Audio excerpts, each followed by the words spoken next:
Vamos a dar paso a don José Ramón Duero. Él es un paciente el cual lleva implantado un desfibrilador por prevención primaria desde el año 2011. Él nos va a dar un poquito su visión de qué es lo que representa llevar un dispositivo implantable y si realmente basta el apoyo que tienen este tipo de pacientes o tenemos que buscar algo más. Buenas tardes.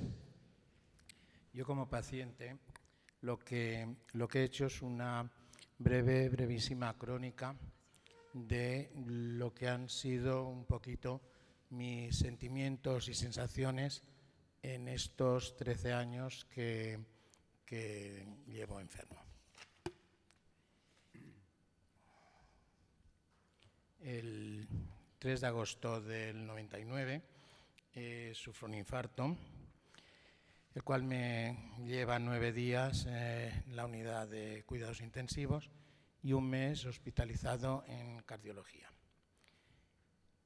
Recupero mi vida normal con bastante facilidad, con todo y que mis temores en principio a dejar la UCI, posteriormente a pasar a planta y después a salir del hospital, no quería el alta y esto pues con poco de tiempo está superado. Más tarde, mi cardiólogo me aconseja que me hagan un estudio en el hospital porque cree que puede ser necesario el implantarme un desfibrilador. Me informa brevemente de en qué consiste este dispositivo.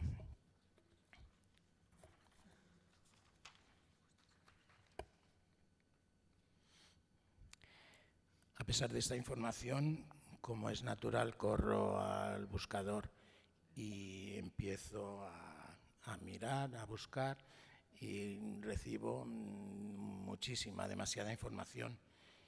Publicidad de aparatos, inclusive encuentro una minoría étnica llamada DAI.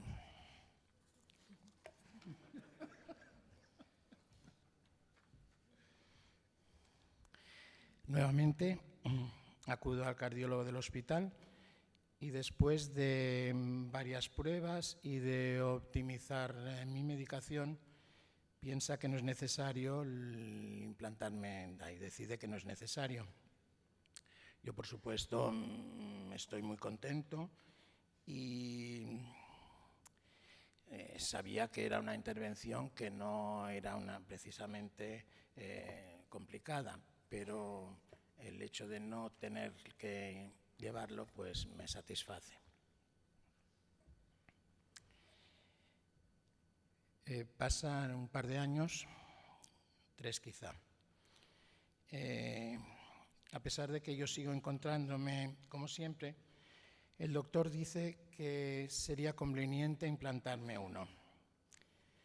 Yo pienso que si eso es lo mejor, pues que bien, que adelante, pero me queda la duda de si este cambio es porque cambió el protocolo del hospital o es que han variado sus parámetros o es que ahora realmente yo estoy peor.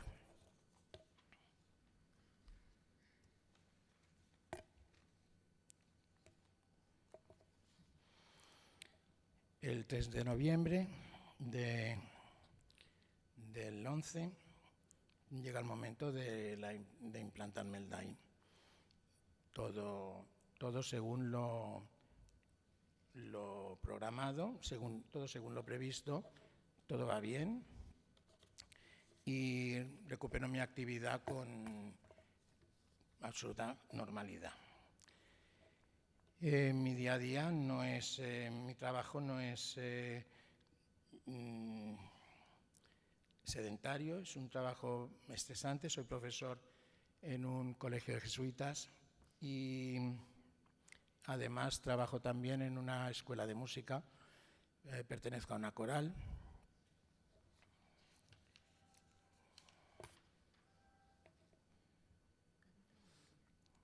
para mí ahora, pues llevar el dispositivo forma un poquito parte de mí, no representa nada. Creo que siempre he tenido la información necesaria en cuanto a lo que se refiere al aparato y a su funcionamiento, y así como en la forma en que se iba a desarrollar la intervención y todo. No obstante, me hubiera gustado, hubiera agradecido el poder contactar con personas fiables que estuvieran en mi misma situación. No precisamente un foro libre de Internet donde a saber lo que se inventa, ¿no? Y en la primera parte de esta crónica, en cuanto a lo de intervenir sobre el DAI, también hubiera agradecido mucho el poder contactar con personas en una situación similar o parecida a la misma. Y ya está. Gracias.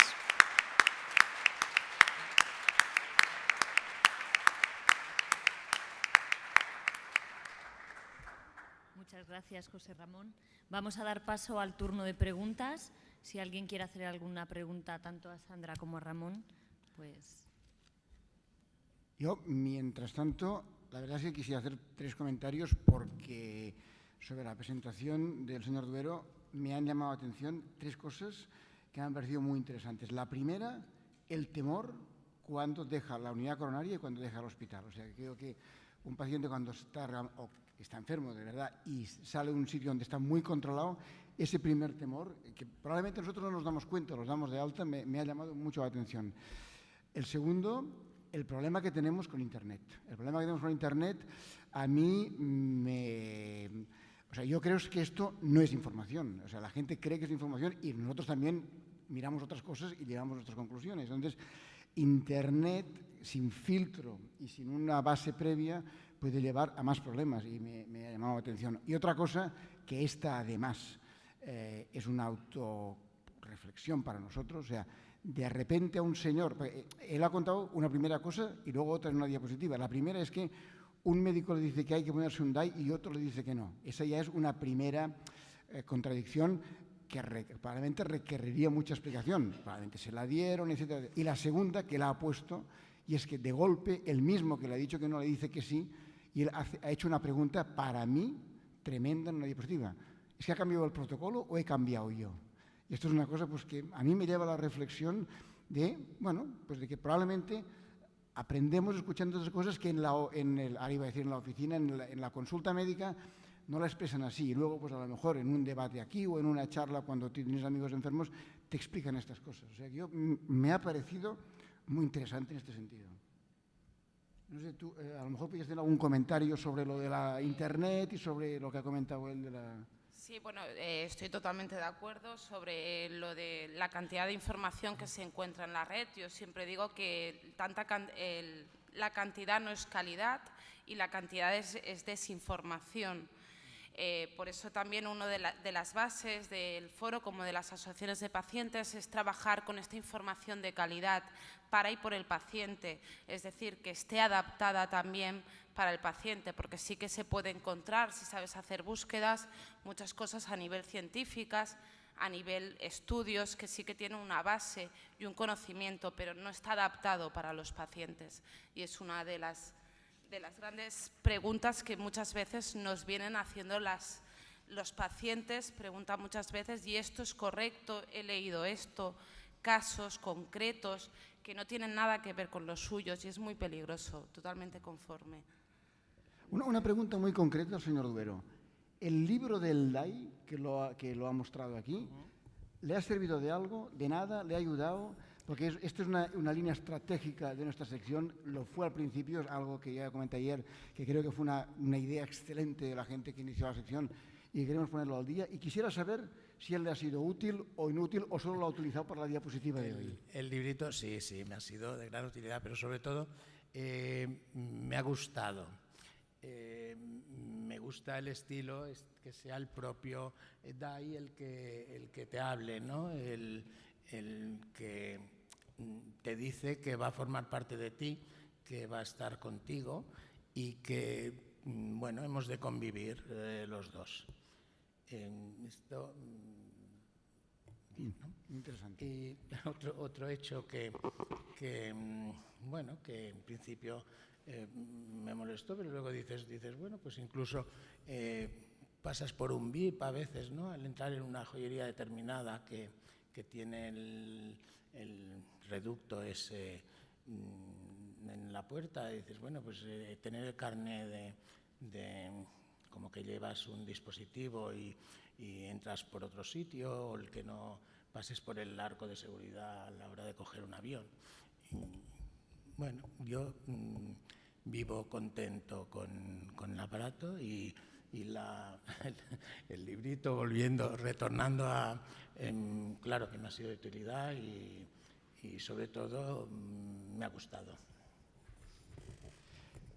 Yo también, pues, te quisiera hacer una pregunta a ti, Sandra. A ver, un poco una idea que uno podría llevar cuando no conoce esto. Yo empecé a contactar con el Foro Español cuando empezamos a montar esto, porque creía pues, que había que empezar a moverse, y tuve una primera conversación con... no me acuerdo cómo se llama. Con mi compañera Sí. Ivana. Sí. Entonces, un poco, uno podría pensar, bueno, nos has contado una cosa, pero a lo mejor habéis montado otra ultraestructura, que es una estructura muy administrativa, muy, pues eso, de influencia política interesante y tal. Entonces, mi pregunta, tengo una pregunta para saberlo un poco. Mi pregunta vuelve ahora a tierra. Entonces, concretamente, yo tengo un paciente, el señor Duero, que tiene un problema y dice, y a mí me hubiera gustado, entonces yo, en el día a día, la asociación de pacientes, además de esto, ¿cómo, el foro de pacientes o los foros gallegos, cómo se acercan a un paciente que no conoce nada de esto, que yo tampoco, que está en mi consulta, y si él dice, me hubiera gustado, yo cómo puedo decirle, mire, pues le voy a presentar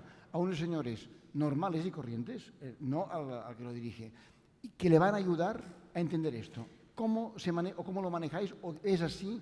¿Ese es un objetivo del foro? No. A ver, el foro es más, no tratamos tanto con un paciente porque, como hemos indicado, es pluripatologías. Lo que sí ubicamos al paciente dentro de la patología concreta. Es decir, si nos entra un paciente pues, con arritmias, como en este caso, pues lo contactaremos con la Confederación Española de Enfermedades Cardiovasculares o con la asociación miembro que esté en la comunidad autónoma que nos esté llamando. Sí que desde las asociaciones, y también es uno de los puntos que he tratado, sobre todo en los foros autonómicos, impulsar el asociacionismo. Es muy complicado, hacen una labor muy grande, pero en cambio no son vistas por la sociedad en muchos casos. Esto es un trabajo que hacemos día a día y que también volcamos al profesional sanitario. Tal como estáis oyendo, el paciente muchas veces el compartir le hace mucho bien, el tener acceso a la información para ellos concretamente les iría muy bien, y que desde las consultas también indiquéis que existen estas asociaciones de pacientes, indiquéis de que pueden recibir, aparte de la ayuda que les dais en el hospital, tanto a nivel social como a nivel médica, tienen una herramienta muy importante que son las asociaciones de pacientes. Gracias. ¿Hay una intervención? Sí, yo quería preguntarle al señor, que disculpe, pero no recuerdo el nombre. Ha hablado usted del miedo que sentía. Yo me imagino que muchos pacientes no solo sienten miedo, sino que confluyen un montón de emociones en ciertas situaciones, el miedo a dejar el hospital. Yo quiero saber si usted sintió cercanía por parte de los profesionales, pudo expresar eso, tuvo ayuda, o en ese sentido los pacientes piden algo más de los profesionales. Yo quizá he tenido mucha suerte, pero he sido tratado muy bien a todos los niveles, incluso religiosamente también. Mi estancia en el hospital bien,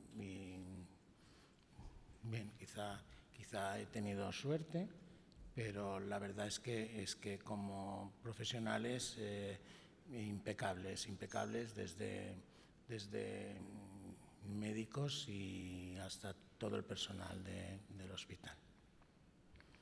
No sé si si he contestado, ¿no? Sí, hay otra intervención aquí. Espera, que si dan un micrófono sí lo oirá todo el mundo. Un segundo. Gracias. ¿Sí? Sí. Quisiera preguntar a la mesa, doctores o a quien sea, es que a mí hay algo que no me ha quedado muy claro. ¿Existe un tiempo de reacción? Quiero decir, voy conduciendo, se acciona el DAI y tengo algún tiempo de reacción o me la voy a pegar, hablando en claro. ¿Se refiere con el desfibrilador? Sí, yo ya lo tengo implantado. Entonces, no me lo ha conseguido aclarar nadie concretamente para que yo vaya, o sea, resumiendo, ¿puedo conducir o no puedo conducir? Porque si el riesgo que tengo de que me active una arritmia maligna es el mismo que cualquiera, entonces ¿para qué me lo han puesto? No, y si me lo han puesto es porque tengo más riesgo que los demás. Sí, me es más fácil contestarle la segunda que la primera, pero contestaré a las dos. A la segunda está claro porque se lo han puesto. Una arritmia maligna quiere decir que es una arritmia que si no le para puede acabar muriendo. Entonces, el desfibrilador se la para y le evita que se muera de esta arritmia. Por lo tanto, el desfibrilador se lo han puesto, si es que usted lo lleva, para evitar que una arritmia maligna que usted tenga pueda provocarle una muerte. Por lo tanto, está claro que el desfibrilador tiene un objetivo de salvar una vida cuando la arritmia maligna pudiera haber sido la causa de un paro cardíaco, y en este sentido es utilísimo. Por lo tanto, empiezo por la segunda pregunta, que es muy fácil. La primera es muy complicada y realmente vamos a afrontarla. Es lo siguiente. Si usted lleva un desfibrilador, el desfibrilador actúa porque ha tenido una arritmia. Entonces, esta arritmia le puede provocar o no un inicio de pérdida de conocimiento hasta que el desfibrilador actúa. Y estos segundos pueden ser críticos. Entonces, aquí hay dos aspectos, el aspecto médico y el aspecto legal. Desde el punto de vista legal, hay una normativa más o menos reciente que dice que si el paciente lleva el desfibrilador y además tiene una fracción de eyección, que es un término médico que su médico ya le dirá, inferior a una cifra determinada, en este momento la ley dice que no se le puede renovar el carnet de conducir. Y si tiene una fracción de eyección por encima, dice que sí. A mí esto me parece que no está muy justificado, pero esta es la ley. Desde el punto de vista práctico y real, el tema es que hay muchos estudios que demuestran que los pacientes que llevan desfibrilador, la probabilidad de tener un accidente es bajísima, muy baja, y está en función de si tienen muchas o pocas arritmias o han tenido una arritmia recientemente o no. Es cierto que si usted un día tiene una arritmia con descarga, puede tener unos segundos de inestabilidad, de pérdida de control, que si no llevara el desfibrilador no serían segundos, serían o definitivos o mucho más largos. Entonces, la probabilidad de que usted llevando un desfibrilador tenga un accidente es muy baja, excepto que usted tenga bastantes arritmias o haya tenido una arritmia en los últimos 6 meses. Entonces, en principio, la ley da unas normativas para un grupo de pacientes y estos tendrían que adherirse a la ley. Los demás, si no han tenido descargas, después del implante no sé si hay que pasar 3 o 6 meses, y 6 meses. Y si después no han tenido descargas, pueden conducir. La probabilidad de un accidente con un desfibrilador que tiene usted es inferior a la que tiene un chaval de 20 años un sábado por la noche, esté seguro de esto, y si tiene una descarga, entonces tendrá que volver a parar y someterse al consejo de su médico. Es evidente que el desfibrilador es un parche muy bueno, pero lo que causa el problema es su arritmia. Sí, pero ¿no existen falsos positivos? Falsos positivos sí existen. Uno de los problemas del desfibrilador es que puede también descargar con una arritmia que no sea tan mala como esta o incluso por otra razón. Existen. En este caso, la pérdida de control sería mucho más corta porque no habría la arritmia previa, pero existen falsos positivos en este sentido, no solamente para la conducción, sino que pues, se podría tener una descarga por una arritmia que no toca. Ese es un tema sobre el que hay muchos estudios y sobre el que estamos muy encima los médicos, pero no conseguimos reducirlo al 0%. Existen algunos falsos positivos. Muy bien. ¿Hay alguna? Sí, hay otra. Buenas tardes. En primer lugar, bueno, mi caso concreto es que voy a cumplir un año de nueva vida el 20 de mayo del mes que viene y quiero aprovechar la ocasión para agradecerle a la señora Vaquerizo, no sé qué me ha dicho el nombre, porque fue precisamente en el Hospital Clínico de Madrid donde me salvaron la vida. Tuve una arritmia ventricular maligna y estuve 2 meses y medio en coma. Entonces, mi problema no fue muy, digamos, cardiológico, sino más bien con una incompatibilidad con un fármaco que tomaba yo para el neuralgia trigémino, con lo cual, bueno, el tema de la cardiología es un poquitín secundario, ¿no? Yo me quedé bastante mal, perdí 30 kilos, creí que me quedaba en silla de ruedas porque no podía andar, y luego ya, una vez que me trasladaron a Santander y gracias a la recuperación que tuve en Valdecilla, pues aquí estoy de nuevo jugando al golf, esquiando y de todo sin ningún problema, ¿no? He pasado 2 revisiones del DAI, las 2 perfectas, sin ningún problema, y en ambas, o mejor dicho, en la segunda, se me ha olvidado hacer una pregunta que quería hacerla ahora, o mejor dicho, 2. Evidentemente, como ha dicho mi compañero también paciente, todos tiramos de Internet, para bien y para mal, ¿no? Entonces, en la recuperación que llevo haciendo este último año, a base de gimnasia y demás, me recomendaron ponerme un pulsómetro para que no pasase, digamos, de las pulsaciones máximas del ejercicio, ¿no? Y intenté mirar en Internet la compatibilidad que había entre un DAI y un pulsómetro y siempre se refería a ¿cómo se llama el otro aparato? Marcapasos, efectivamente. Pero no decía nada del DAI. Entonces yo quiero que por favor me contesten si hay alguna incompatibilidad con respecto al DAI, ¿no? Y bueno, en principio pues nada más. Ah, bueno, sí, la otra era el teléfono móvil. Gracias al folleto magníficamente explicado que nos dieron, efectivamente se dice que se procure no utilizar el teléfono móvil cerca del corazón, ¿no? Yo he cambiado el hábito de la izquierda a la derecha y bueno, no hay ningún problema, ¿no? Efectivamente.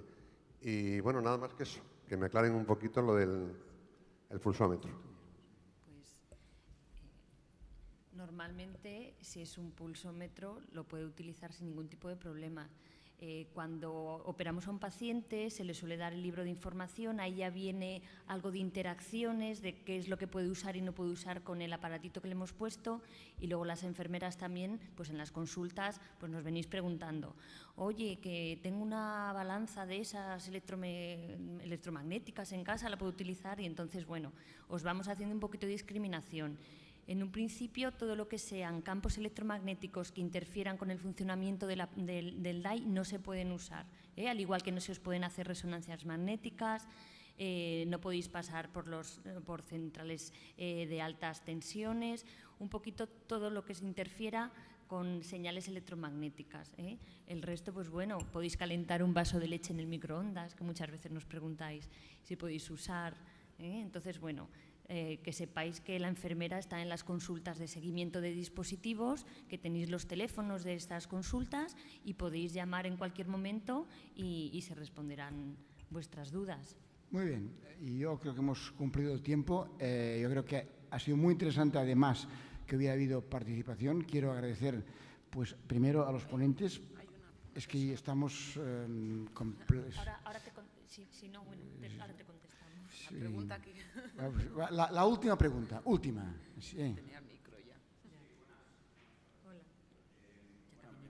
Sí. Que a mí me dieron hace más o menos 1 año 2 muertes súbitas, estuve un mes en la UCI, me pusieron un desfibrilador. En el caso de los compañeros que comentaba lo del pulsómetro, yo he utilizado Polar y Sunto, que son las 2 marcas así más conocidas y no hay ningún problema. Pero yo quería ir, por ejemplo, un poquitín más allá, aparte de que cierto es que hay desinformación por muchas partes. A veces quería preguntar, sobre todo, si es conveniente, aunque no sea una paranoia, de verdad, si es conveniente llevar un DAI semiautomático personal. O sea, aparte que uno tenga... Yo entré hace 8 meses en una tormenta rítmica severa recurrente, el desfibrilador no paraba de saltar, saltó 11 veces, fue horroroso, estuve 8 horas en la UCI, tuvieron que apagar el dispositivo, me planté en 300 pulsaciones y me tuvieron que cardiovertir, así que chispar. Entonces, mi pregunta es, en casos, por ejemplo, que uno se quiera hacer la ruta Alcares aquí en Cantabria o que quiera estar en una isla perdido, porque estamos, como por así decirlo, pues encerrados, o no puedes tener diversos viajes porque allí no hay seguridad hospitalaria, aparte hay que sacar un seguro internacional. Por ejemplo, ¿sería conveniente llevar un DAI semiautomático y con alguien que le sepa utilizar? Lo digo más que nada para cardiovertir en un momento de una tormenta rítmica. ¿Qué creen ustedes? Yo quisiera decirle 2 cosas. La primera es que es muy difícil responder a una pregunta ya tan personalizada, sin una historia clínica, etcétera, etcétera. En principio, la respuesta es, lo que está claro es el DAI normal y corriente que llevan los pacientes con la indicación médica. Todo lo demás, en el momento actual, a nivel individual, no está demostrado que vaya a mejorar globalmente las cosas. Por lo tanto, yo creo que el que necesita un DAI es un DAI y todo lo demás, en el momento actual, está todavía en una situación muy en cuestión. ¿De acuerdo?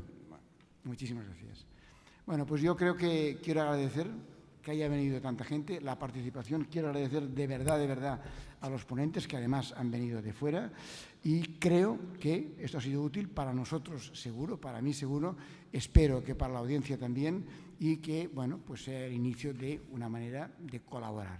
Muchísimas gracias y esto ya es la última actividad del Congreso. Muchísimas gracias.